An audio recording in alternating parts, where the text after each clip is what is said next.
Hi friends, welcome to waves never stop. நம்ம சேனலில் என்ன பார்க்க போகிறோம்னா ரொம்பவே ஹெல்த்தியான ஈரல் ரெசிபி தான் பார்க்க போகிறோம். இந்த ஈரலில் வந்து நிறைய ப்ரோட்டீன் இருக்குது. அது மட்டும் இல்லாமல் பிளட் ப்ரெஷர் ஹையாக இருக்கிறவங்க சாப்பிட்டாங்கன்னா கொஞ்சம் குறையும் அப்படின்னு சொல்கிறாங்க. வாங்க இப்போ இந்த ஈரல் ரெசிபி வந்து நம்ம சேனல் எப்படி செய்கிறதுங்கிற பார்ப்போம்.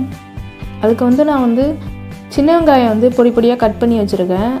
இது வந்து பார்த்திங்கன்னா ஒரு 20 வெங்காயம் இருக்கும். அப்புறம் தக்காளி வந்து ஒரு 2 தக்காளி பழுத்த தக்காளியாக கட் பண்ணி வச்சுருக்கேன். அப்புறம் கருவேப்பிலை, பட்டை, கிராம்பு, 2 பச்சை மிளகாய் வந்து இந்த மாதிரி நீள்வாக்கில் கட் பண்ணி வச்சுருக்கேன். அப்புறம் இஞ்சி பூண்டு பேஸ்ட்டு. இஞ்சி பூண்டு பேஸ்ட்டு நீங்கள் இறக்கிறப்ப பூண்டு கொஞ்சம் அதிகமாகவும் இஞ்சி கம்மியாக வச்சுக்கோங்க, அப்போ டேஸ்ட்டு நல்லாயிருக்கும். அப்புறம் கொத்தமல்லி வந்து கொஞ்சம் கட் பண்ணி வச்சுருக்கேன்.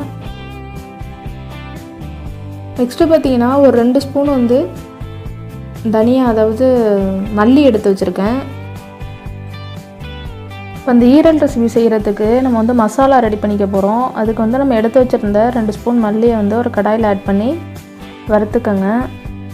நெக்ஸ்ட்டு இது கூடயே ஒரு 1/2 ஸ்பூன் வந்து ஜீரகம், ஒரு 1/4 ஸ்பூன் சோம்பு எல்லாத்தையும் வதக்கிக்கிட்டு ஒரு 3/4 ஸ்பூன் வந்து மிளகு ஆட் பண்ணி அதையும் சேர்த்து வதக்கிக்கோங்க.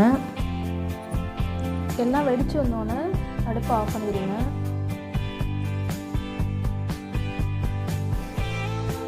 அடுப்பை ஆஃப் பண்ண பிறகு இது நல்லா ஆறட்டும். ஆறின பிறகு தான் நம்ம பவுட்ரு பண்ண போகிறோம். நெக்ஸ்ட்டு ஒரு கடாயில் எண்ணெய் உங்களுக்கு ஆயில் எவ்வளோ தேவையோ அந்தளவுக்கு ஆட் பண்ணிங்க.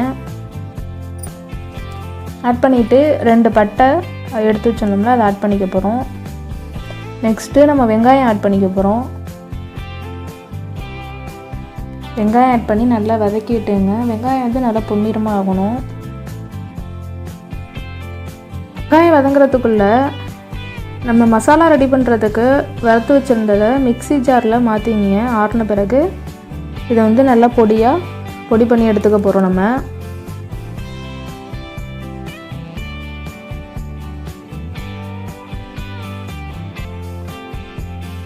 இப்போ பார்த்திங்கன்னா வெங்காயம் வந்து ஓரளவு வதங்கிருச்சு. இப்போ வந்து நம்ம கருவேப்பிலை ஆட் பண்ணிக்க போகிறோம்.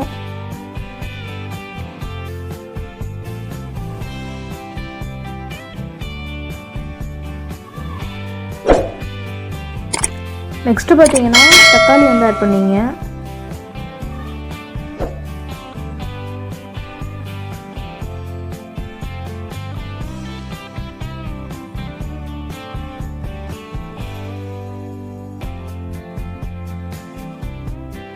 தக்காளியும் பார்த்திங்கன்னா நல்லா குழஞ்சி வதங்கணும்.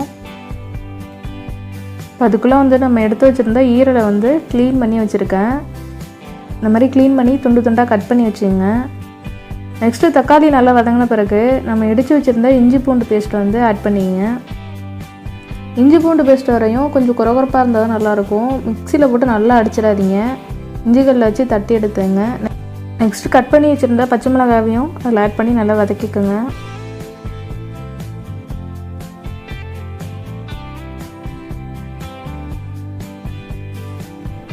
வெங்காயம் தக்காளிலாம் நல்லா வதங்கின பிறகு நம்ம க்ளீன் பண்ணி வச்சுருந்த ஈரலை வந்து அதில் ஆட் பண்ணி வதக்கி விட்டுங்க. நல்லா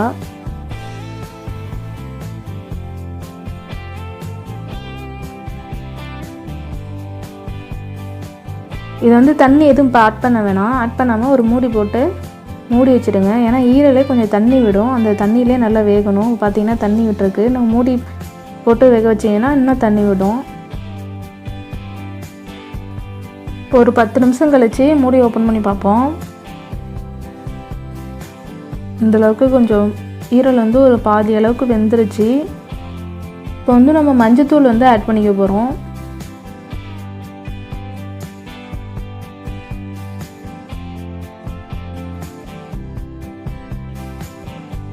நெக்ஸ்ட்டு பார்த்திங்கன்னா நம்ம மசாலா ரெடி பண்ணி வச்சுருந்தோம்ல, அதை வந்து நம்ம ஆட் பண்ணிக்க போகிறோம். இது வந்து கொஞ்சம் ரொம்ப நைஸாக அரைச்சிட வேண்டாம், கொஞ்சம் குறகுறப்பாக இருந்தால் தான் நல்லாயிருக்கும். இந்த அளவுக்கு நீங்கள் வந்து குறகுறப்பாக அரைச்சிங்க. ரெடி பண்ணி வச்சுருந்த மசாலாவையும் ஆட் பண்ணி நல்லா வதக்கி விட்டுங்க.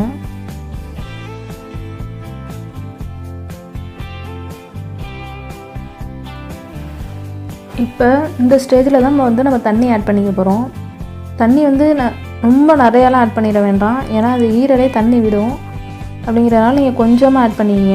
ஆட் பண்ணிவிட்டு சால்ட்டு எவ்வளோ தேவையோ அந்த அளவு ஆட் பண்ணிங்க. நெக்ஸ்ட்டு பார்த்திங்கன்னா ஒரு கரம் மசாலா வந்து சும்மா ஸ்மெல்லுக்காண்டி ஒரு 1/2 ஸ்பூன் ஆட் பண்ணிக்கிறேன். ஃப்ளேவர் நல்லாயிருக்கும் அதுக்காண்டி. நெக்ஸ்ட்டு வந்து நான் ஒரு 1/2 ஸ்பூன் வந்து மிளகாய்த்தூள், தனி மிளகாய்த்தூள் வந்து ஆட் பண்ணியிருக்கேன். ஆட் பண்ணி நல்லா வதக்கி விட்டுங்க.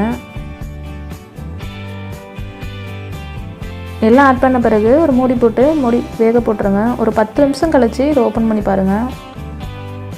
10 நிமிஷம் கழித்து ஓப்பன் பண்ணி பார்த்திங்கன்னா எல்லாமே அந்த மசாலா எல்லாமே ஒன்றா மிக்ஸ் ஆகி அப்படியே பார்க்கவே கலர்ஃபுல்லாக செமையாக இருக்கும்.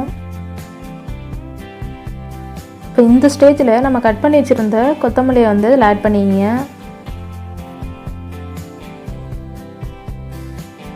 அவ்வளோதான் ஃப்ரெண்ட்ஸ், ரொம்பவே ஸ்பைசியான ஹெல்த்தியான ஈரல் ரெசிபி வந்து ரெடி ஆயிடுச்சு. இந்த ஈரல் வந்து பிளட் ப்ரெஷர் உள்ளவங்க மட்டும் இல்லாமல் ஹீமோக்ளோபின் லெவல் வந்து ரொம்பவே கம்மியாக உள்ளவங்களும் இதை அடிக்கடி சாப்பிட்டாங்கன்னா அந்த லெவல் வந்து அதிகரிக்கும் அப்படின்னு சொல்கிறாங்க. இவ்வளோ பெனிஃபிட் உள்ள இந்த ஈரலை நீங்களும் வீட்டில் செஞ்சு பாருங்கள். இந்த ஈரல் செய்கிறப்ப இந்த ஈரல் வந்து ரொம்ப ஸ்மெல் அடிக்கும். நீங்கள் க்ளீன் பண்ணுறப்பே உங்களுக்கு தெரியும். நீங்கள் இந்த மெத்தடில் செஞ்சிங்கன்னா அந்த ஸ்மெல் வந்து ரொம்பவே கம்மியாக இருக்கும். க்ளீன் பண்ணிவிட்டு இந்த மெத்தடில் பண்ணி பாருங்கள், ரொம்பவே நல்லாயிருக்கும். இந்த ஸ்மெல்லே தெரியாது. இந்த ஈரல் ரெசிபியை நீங்களும் வீட்டில் செஞ்சு பார்த்துட்டு எப்படி இருக்குது அப்படின்னு சொல்லி கமெண்ட் பண்ணுங்கள். இந்த வீடியோ உங்களுக்கு பிடிச்சிருந்துச்சுன்னா லைக் பண்ணுங்கள், ஷேர் பண்ணுங்கள், முக்கியமாக சப்ஸ்கிரைப் செய்ய மறந்துடாதீங்க. அப்படியே பக்கத்தில் உள்ள பெல் ஐகானை ப்ரெஸ் பண்ணி கூடவே ஆளுங்கிறதையும் கொடுத்துருங்க. அப்போ தான் நாங்கள் போடுற எல்லா வீடியோ உங்களுக்கு நோட்டிஃபிகேஷனாக உடனுக்குடனே கிடைக்கும். தேங்க்ஸ் ஃபார் த வாட்சிங்.